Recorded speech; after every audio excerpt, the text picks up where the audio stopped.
할렐루야. 하나님께서 오늘 우리에게 주시는 말씀은 누가복음 14장 1절에서 6절 진리로 이기라 입니다. 진리로 답하라로 되어 있네요. 진리로 답하라. 진리로 이기라. 진리로 이기라로 갈게요. 진리로 이기라 입니다. 진리, 영어로는 어떤 이제 발음이 좀 저기 하긴 한데 트루스입니다. 진짜는 참 진짜고요. 이는 도리 할 때 그 리 이치. 그래서 진짜 도리, 진짜 이치, 진짜 길 이렇게 얘기할 때 현실이나 사실에 분명하게 맞아 떨어지는 것이 진리라고 사전적으로 정의합니다. 또는 보편적이고 불변적인 그리고 가장 적합한 것으로 그래서 참이다, 진실이다 이렇게 말을 합니다. 그렇지만 수없이 많은 변화와 흔들림 속에 있는 세상에 과연 이 맞아떨어지는 것, 참, 진실이 존재가 가능할까? 사실 이 시간도 지금 가만히 안 있고 우리가 활동하는 공간이나 상황들이 수시로 변하고 있는데 이곳에서 절대 변하지 않는 절대적 가치가 과연 존재 가능할까 생각할 때 그렇지 않다. 그래서 인간이 소위 말하는 진리라고 이야기하는 것들은 대부분이 시대적 또 상황적 그래서 상대적 진리라는 표현으로 이렇게 개념을 정의합니다. 그렇다면 무엇이 진리일까? 진리는 만고불변 제 아무리 많은 시간과 상황이 있어도 결코 그 본질이 훼손되지 않는 그런 절대적인 가치로서 어느 세대, 인종, 문화, 계층과 상관없이 적용하여 모든 사람으로 하여금 동의할 수밖에 없는 그런 절대적인 기준으로 그 진리를 그래서 우리는 하나님의 말씀이라고 이야기를 합니다. 오늘 이 진리에 대한 이제 말씀을 이제 함께 나누겠습니다. 안식일에 예수께서 한 바리새인 지도자의 집에 떡 잡수시러 들어가시니 그들이 엿보고 있더라. 그래서 안식일에 예수께서 한 바리새인 지도자의 집에 떡 잡수시러 들어가시니 이 표현만 들어도 우린 약간 어때요? 불안해요. 뭔가 또 일이 하나 저질러질 것 같다. 하필이면 안식일, 바리새인 지도자, 그죠? 사실입니다. 저희의 예감을 벗어나지 않고 있는데 특별히 여기에서 한 바리새인 지도자라는 표현에는 예수님을 초대한 자가 단지 개인 자격에서 사적으로 초대했다기보다는 아마 그가 속한 집단인 바리새인 집단 속에서 그 중에 한 리더가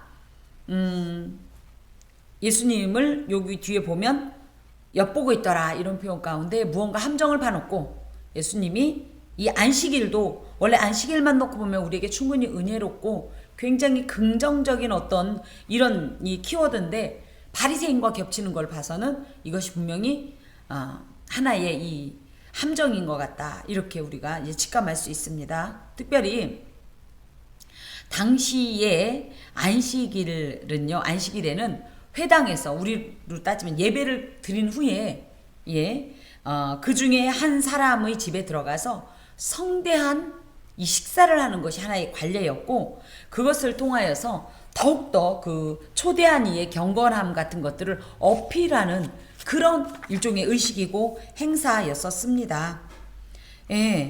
이제 그래서 이제 불렀지만 알고 보면 그들이 어떻게 하고 있었다? 엿보고 있었다. 그래서 예수님을 이 안식일에 바리새인 지도자의 집에서 식탁에 초대한 것은 분명한 그들의 목적이 있었다는 것을 알 수가 있지요. 특별히 이 안식일 논쟁은 지금이 벌써 4번째입니다. 그래서 3번의 안식일 논쟁 사건의 경험에 의해서 분명히 이들은 예수님을 시험에 빠뜨리고 대적하기 위한 목적으로 불렀을 거다 이건데 여기에 조금 오해할 만한 것이 그들이 엿보고 있었다 그러니까 예수님을 몰래 이렇게 지켜보고 있었다라고 생각할지 모르지만 원어 파라테루메노이라는 말은 엿보고 있었다는 얘기가 몰래 숨어서 보고 있었다는 뜻이 아니라 주의 깊게 관찰하고 있었다. 이런 뜻입니다. 즉 겉으로는 예수를 엄청 환영하고 좋은 어떤 마음 선의를 영접하는 것처럼 보였지만 속으로는 자기들이 가장 소중하게 지키고 있는 안식일 규례에 관해서 어떻게 하면 저 예수를 건수를 잡아서 책을 잡아서 고소할 건가? 그 목적을 위해서 예수님을 계속 주시하고 있었다라는 거죠. 그러면 우리가 의문이 드는 거예요. 전능자이시고 전지자이신 예수께서 과연 이 마음을 모르셨을까? 당연히 아셨지요. 그런데 왜 그 자리에 가셨을까? 뻔히 자신의 앞에 이 함정을 놓고 있는 걸 알면서 그게 2절에 나와 있습니다. 그 이유가 주의 앞에 수종병 든 한 사람이 있는지라. 그러니까 어떤 사람은 그래요. 일부러 데려다 놨다. 올무를 잡기 위해서. 그렇지만 또 모르죠. 그 사람이 그날 그 회당에서 그야말로 이 예배를 드리고 그 자리에 같이 참여를 했는지는 모르겠으나 어찌됐든 이 사람들은 어떤 목적으로 이 사람을 데려다 놨던 스스로 왔던 예수의 눈에 이 사람은 누구냐? 구원이 필요한 자, 예수가 필요한 자, 치료가 필요한 자. 예, 그런 자이기 때문입니다.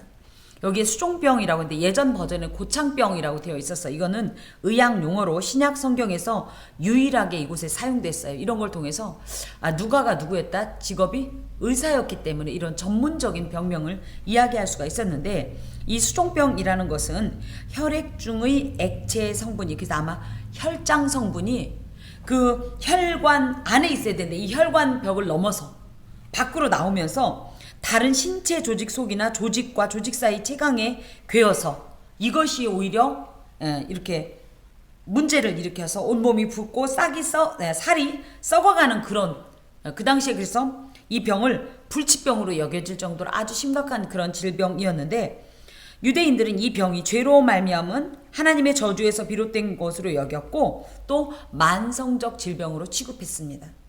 이 수종병에 대한 다른 것도 있지만 특히 만성적 질병이었다는 게 중요해요.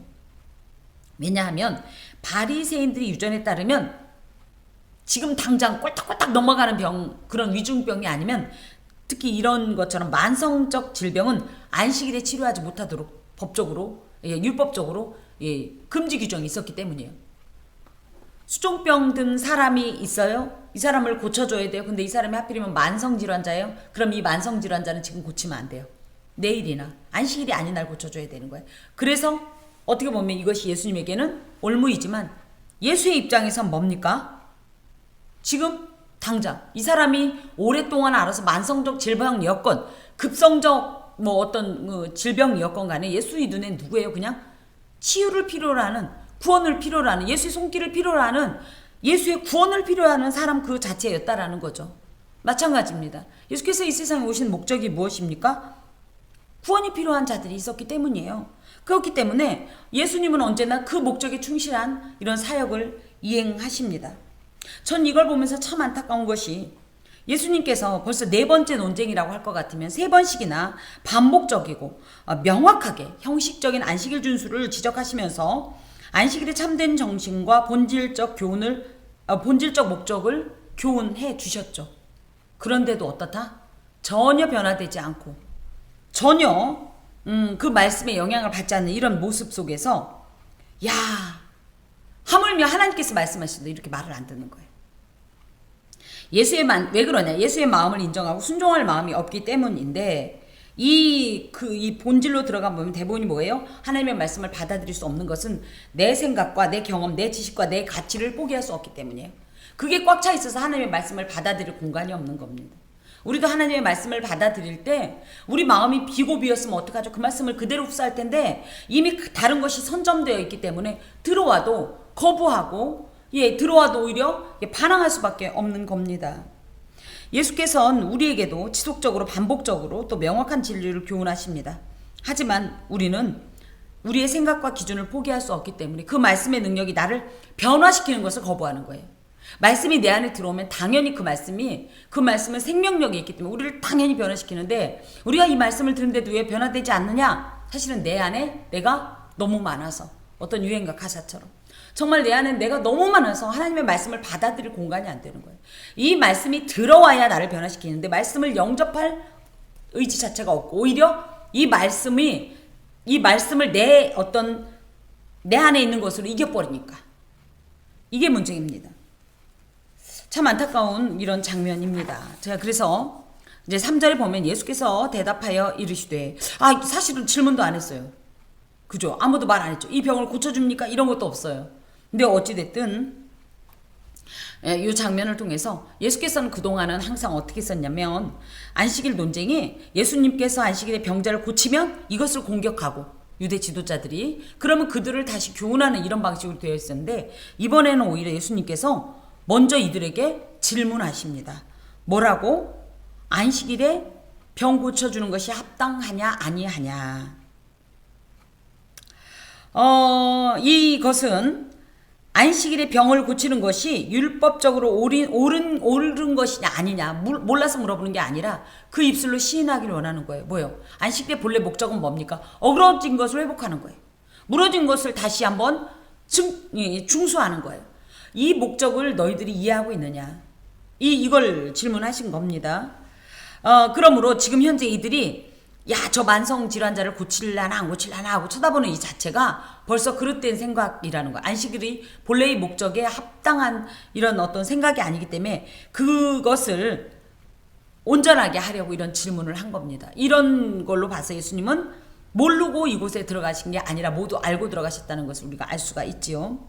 그러면서 하나님의 말씀에 대해서 내가 가지고 있는 율법 준수를 해야 돼. 안식일엔 이렇게 해야 돼. 라고 하는 것이 강하면 어떤 말씀이 있어도 그 말씀을 받아들일 수 없기 때문에 이 말씀을 비워내고 이 말씀을 받아들이라는 주님의 말씀입니다. 너희들이 지금 생각할 땐 안식일에 만성적 질환자는 고치지 않는 게 맞다고 생각할지 모르지만 그것은 옳지 않다. 그러니 이 마음을 빨리 빼내고 하나님의 온전한 말씀을 받아들여서 안식일엔 당연히 병 고치는 것이 합당하다는 것을 너희들이 인식하고 순종하고 그 말씀에 대해서 합당하게 반응하라. 이런 말씀이세요. 무엇보다도 이렇게 질문하는 것이 합당하냐라는 말은 합법적이냐 이런 뜻이에요. 율법에 맞냐 이런 뜻이에요. 예수님이 율법을 몰라서 이런 질문을 하셨을까요? 그렇죠. 사실 안식일을 거룩하게 지키기 위해서 인위적으로 만든 39개 항의 안식일 금지 규정은요. 성경에 있다 없다?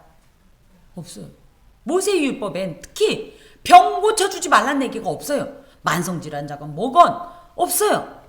근데 왜 그러냐? 이들이 원래는 안식일을 잘 지켜보겠다고 그렇게 규정을 제정했지만 오히려 이것이 사람들을 속박하는 어떤 결과가 되었기 때문에 예수께서 지금 너희들이 갖고 있는 생각이 잘못됐으니 그걸 빨리 내려놓으라는 이런 질문이에요. 내가 너네들한테 허락받으면 고치고 허락 안 해주면 못 고칠게, 안 고칠게 이런 뜻은 아니거든요. 이것을 통해서 자꾸만 예수님은 유대 종교 지도자들이 현재 율법에 대해서 가지고 있는 이 왜곡을 지적해 주시고 수정하시려고 하는 목적이 있으시다라는 거예요. 하나님의 말씀을 들으면 우리가 분명히 부딪히는 부분이 있어요. 근데 이 부딪히는 부분이 사람의 말을 듣고 부딪히는 것은 얼마든지 응수할 수 있습니다만 하나님의 말씀을 받고 부딪히는 것은 그렇다고 해서 하나님의 말씀을 튕겨버리면 나만 손해예요. 하나님은 나를 고치시기 위해서 나를 온전케 하시기 위해서 비록 내 지금 생각에는 쓰리고 아프고 너무 고통스럽지만 이 말씀을 받아야 내가 살아나니까 그 말씀을 전해주는데 내가 영적으로 건강하면 그 말씀이 아멘이 돼요. 근데 영적으로 불건강하면 어떻게 돼요? 이들처럼 예수님을 대적하고 반항하고 상처받았다고 그러고 이렇게 되는 거예요. 그래서 여기 지금 이 강단에서 하나님의 말씀을 전할 때 이걸 사람의 말로 들을 것이 아니라 하나님의 말씀으로 들어야 되고 이 말씀을 들었을 때 이 말씀이 나의 영혼을 아프게 한다 그러면 내 영혼이 아프다고 화를 낼 것이 아니라 내가 아프구나. 빨리 치료를 받아야 돼요. 하나님 앞에 온전함을 빨리 이 건강을 회복할 수 있도록 나의 이 불건강을 떠날 수 있도록 이 영적 상태를 점검하는 이런 계기가 되어야 하는데 많은 성도들이 저 또한 마찬가지지만 하나님의 말씀을 받았을 때 고깝죠. 근데 그것이 분명히 얘기하면 영적 현주소입니다. 우리의 영적 상태라고요. 진단하는 거예요. 하나님이 네가 지금 이 생명의 말씀, 진리의 말씀, 온전한 말씀을 받았는데 이 말씀에 대해서 반감이 일어나냐? 그럼 이게 뭐예요? 내가 하나님의 반대편에 서 있다는 어떤 영적 진단이고 그래서 처방전을 내리시는 거잖아요. 이렇게 살아라. 근데 우리는 어때요? 내 속에 내가 너무 많으니까 그 말씀을 못 이겨내는 거예요. 그래놓고 어떻게 해요? 서운하고 속상하고. 근데 하나님한테 시험 들기보다는 그 말씀을 전한 대언자에게 상처를 받게 되죠. 근데 이거는 굳이 얘기하면 참 안타깝습니다만은 그렇게 받은 성도의 어떻게 보면 책임이에요.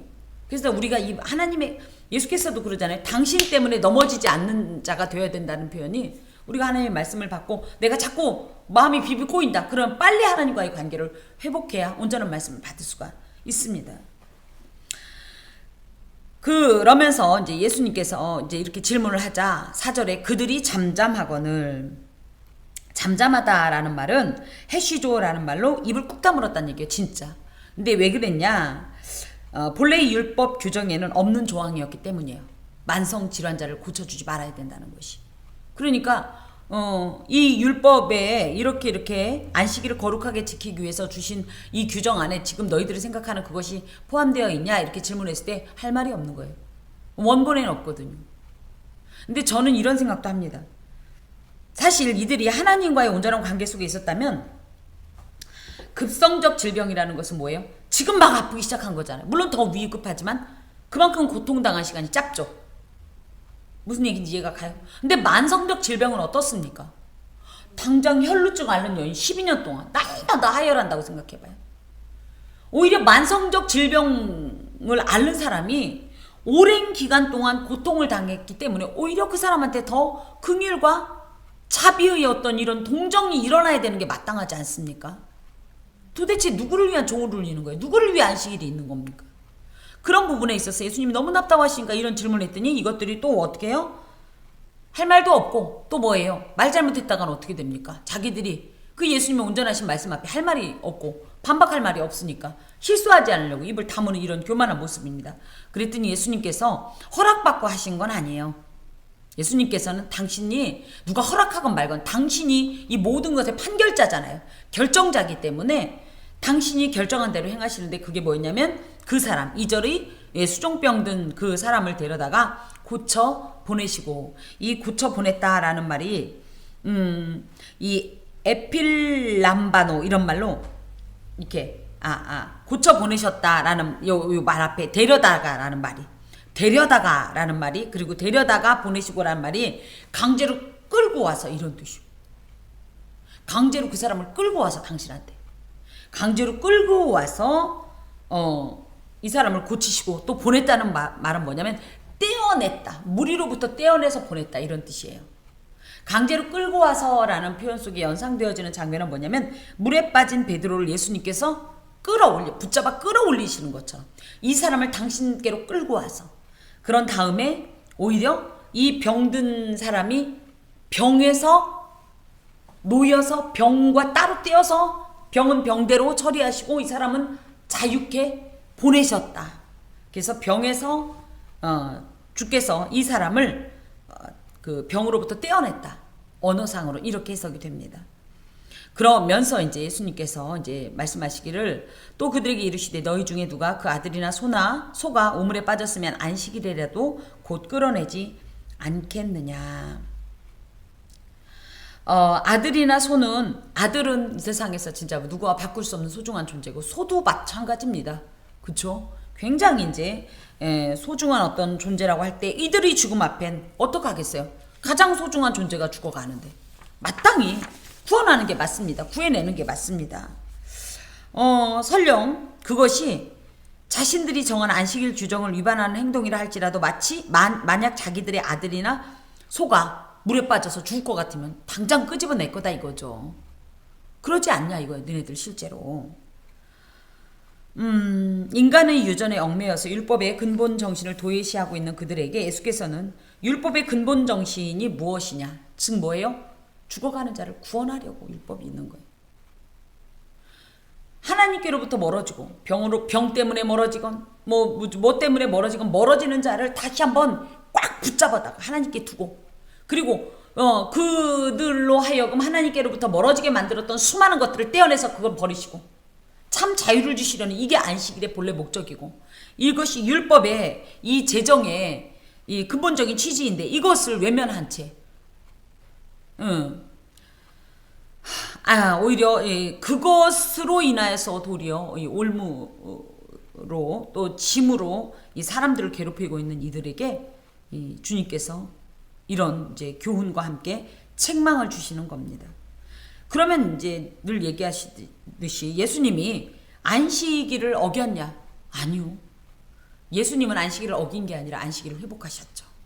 그래서 안식일을 잃어버린 자들에게 안식일을 회복해 주셨죠. 안식일, 안식. 이수종병 단 사람도 안식을 잃어버렸죠. 병으로, 병 때문에. 그랬더니 예수께서 어떻게 해요? 그에게 안식을 회복해 주셨죠. 빼앗긴 안식, 잃어버린 안식을 되로 찾아주셨죠. 이게 안식일의 목적이에요. 근데 이들은 오히려 멀쩡하게 안식하는 자들에게서 안식일을 빼앗고 안식일을 잃어버리게 만들고 안식일을 오해하게 만드는 이런 행동을 하니 예수님께서는 이런 것들에 대해서 가만히 계실 수가 없었던 거죠. 그랬더니 그들이 이에 대하여 답하지 못하니라. 아무리 뭐 그럴듯한 어떤 자기들이 어떤 이것 때문에 구원을 얻습니다라고 율법에 대해서 얘기하려고 해도 할 말이 없기 때문에, 그리고 무엇보다도 예수님은 이 신적인 권위자로서 신적인 음성에 압도당할 수밖에 없는 것이죠.